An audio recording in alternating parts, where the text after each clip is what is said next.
Oh, yeah. I knew it was coming. The NHL on TNT post-game show presented by Vanda Pharmaceuticals. The business. Oh, those were good times. Here's the quiet storm. Are you going to be okay? I'll get it together.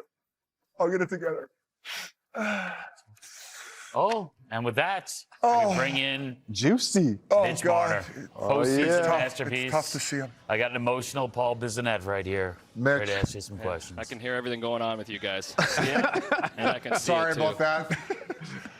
Mitch, well, first I got to start off. Incredible playoff so far. Defensively, all positions, whether it's power play, penalty kill, 5-on-5. What's the difference? What's the change been this offseason and this postseason, excuse me? I don't know. I guess stuff's going in, obviously, when I'm shooting it. And, I feel like a lot of guys are putting themselves in really good spots when I'm making a play and they're finishing it off. So, it was a big goal by Nabber there, just coming in a little off-change speed up there, low glove. It's a great play by him. And then, the other three plays result in guys just making great plays to me. And luckily enough, I'm able to finish them off. And for you personally, though, do you feel like at this point at least, maybe a bit of a weight's been lifted for people who have maybe doubted you come playoff time, like myself? Like, do you feel like you've really performed up to this point and shown a lot of people what you're made of come the difficult time? I feel like I just want to go out there and play my game. I feel like I've been doing it for a while. I know that probably people think that the results weren't coming in the past, but sometimes that's what happens. So, my mindset's always going in is try not to get frustrated. Know it's always a roller coaster ride. Stuff's always not going to go your way. Sometimes it will. So just try to go out there, do the thing I do. Really want to try to take care of my defensive side of the puck first. And I feel like I've been doing that recently really well, and with my line as well. And we've been getting rewarded for up ice pressure. Mitch, it's Ace. Great game tonight. Congrats on the hat trick. You seem to be the kind of player that does whatever the coaching staff asks you to do. You played a lot of this season down the middle because while Bill, Carlson, he missed, 60 games when he played 14 games this regular season. What's it like playing with him now that he's back because he's such a valuable part to the Vegas Golden Knights? Man, it's amazing, honestly. I heard so much great things about Carl before the season when I got here, and just how great he is all over the ice with his stick play, with his defensive play, with his work ethic, his face-off. So Carl's a big piece of this team, and I think everyone knew that through his injury. And it's amazing to see him back out here and battling. And tonight he made so many big plays for us, defensively wise, and then up the ice in the forecheck. Like I said, he's so good with his stick. He's so good with positioning. He's so good at being above people and slowing down a lot of plays going the other way. So, it's been obviously it's only been one game with Bill. But we're enjoying it. We're talking a lot. We're communicating a lot, just where we want to be, and hopefully we keep going. Mitch, it's Hank. Congrats on an incredible game. Talked about your game and how you didn't cheat at all over the ice. You were always on the right side of things, and I would say that's probably the quickest way to get into Tort's heart. The second quickest way is to talk about dogs. I know you have a dog. Have you broken the ice there, talking dogs with Torts? I think he knows about my dog. It's a pretty hot topic around this locker room. He gets a lot of love in a lot of buildings, so it's a hot topic around our team, to be honest. He brings a lot of joy to my life.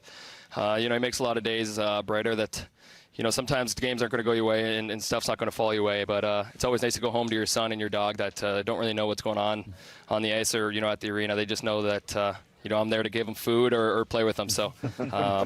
Just remember, if you have a turnover or anything, just bring up the dog. Bring up the dog. Good to know. Good to know. He'll smile again. Yeah, good to know. I'll bring it up next time. But, just been happy with our defensive game as well, and that's what we've got to do against this team. They got so many different guys over there that can make you pay for mistakes. And Mitch, last one for me. John Stevens runs the penalty kill there, I believe. Three-time Stanley Cup champion. You guys are, I think, over 96% on the kill. You guys have scored 3 shorthanded goals.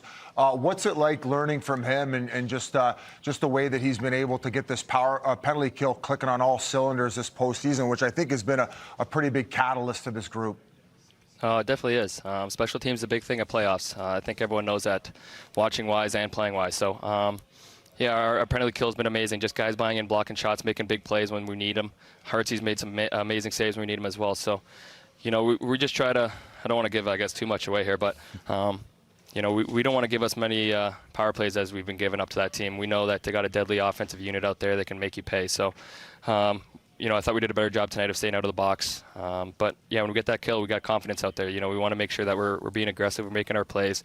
Johnny's, very open about being up ice, and if you got a look or a chance, try to take it. So, obviously, just try to read off the play, read off the tiredness, and what you're up against. Yep, Anaheim was 8 for 16 on the power play in the first round against Edmonton, but you guys have shut them down. Mitch, thanks so much for your time. Fantastic game tonight. Congrats again. Thanks, guys. Congrats, Have a good day. Thank you. Come back. Did you just get a dog, even though maybe you didn't want one, just so that Torts would be nicer to you? I feel 100%. I got 2 dogs. Smart. Just I don't doubling even down. like dogs. Exactly. Actually, I do love dogs. I have a dog. That's awesome. That's fantastic. Your daughter's at home like, Dad. Yeah. I take that back. Yeah. Just rent But it's a one. good icebreaker with Torts. Yes. Yeah, you just rent one, bring it to the Rent a dog? Do they have rent a dog? Flood They your should. Instagram with just pictures of you and dogs. Yeah. Let's get to the Panera play of the game. You're never going to guess this. Mitch Marner. Oh, okay. More Mitch. Let's do it. Hey, I mean, listen, he this deserves is it. a postseason masterpiece for him because Unreal. it's not just penalty kill. He gets the 3 goals. He gets the assist as well. Oh, I mean, Ace, I guess I'll take it. Just like it's such a good stick, always in unbelievable position. So I don't think we can emphasize enough what he does in the defensive zone to even start creating that offense. And obviously some fortuitous bounces for him as far as the way he was shooting the pill tonight. But hey, man, you create your own luck, and he did an excellent job of that, and deserves all the praise. And what a pickup and signing for them. And he's off to his best start to the postseason, and I have a strong feeling that he's going to keep going. Yeah, he was brought there to help Jack Eichel, the offense. I think initially people thought Jack and Mitch, a dynamic duo, didn't really work out that well, so they could play on different lines and drive separate lines, which works just as well. I think William Carlson has been unbelievable. I think we forget he's a 40-goal scorer in the past. He was a big piece of them winning the Stanley Cup championship. And Hank, I don't know if you played with Wild Bill at all for Team Sweden, but it's such an underrated hockey player playing 200-foot hockey. And now you've got Mitch creating and doing what he's doing on the wing. This now frees him up to be more creative, not have to worry about the defensive aspect of the game. Yeah, they have a lot of players that can hold on to pucks. Obviously, Jack is next level in my mind when it comes to entering the zone, holding on to pucks. But now with Mitch, too, just another dimension on the team. It's so much deeper to have more players like that, because that's, in my opinion, the way you create the most offense. To have players that they're able to enter the zone under pressure, but still kind of slow it down and open up the play with how well they see the game.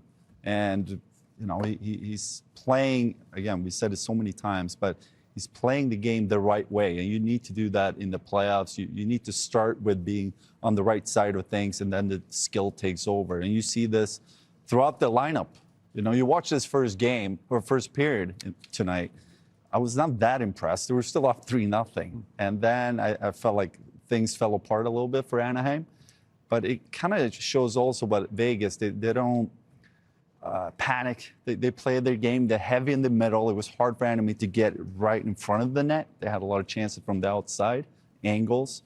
But in the middle, and that's how they won a few years ago, being extremely strong in the middle of the ice, both in front of their own net, but also in front of their opponent's net. Yeah. And I'd say also Mark Stone, the durability.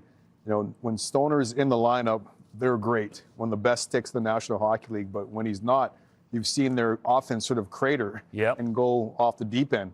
Now having Mitch there and having Carlson back, that offsets that. So, yes, he's a big hole not being the lineup if he doesn't play that much, but he could still drive offense with biz from other places. Absolutely, yeah. Full credit to them tonight. There was one quick thing I wanted to mention. The Anaheim crowd, regardless of getting pumped and them not really being in it, I was very impressed with how many people stuck around pretty close to the end and how live and vibrant they were and cheering their team on, getting chances late in that game. So pretty impressive. Normally you see the building completely clear out. And it's lifeless, but incredible job by that Anaheim crowd. Down 3 or 4. They had a couple chances. One rings off the crossbar. And people are on their feet. It was a good scene there. Vegas gets the win. The one negative, Mark Stone, who did not play after the first period, only played just over 4 minutes in this game.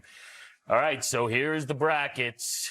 Avs Wild. Avs up 2-0. Game 3 is tomorrow night on TNT, and it's the Golden Knights with the 1-game edge on the Anaheim Ducks. And here is Yeah, I do have a dog.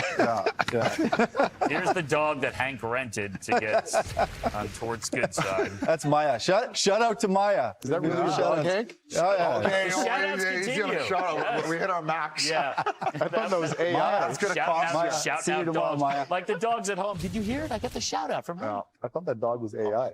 That was a real dog. Oh, Maya.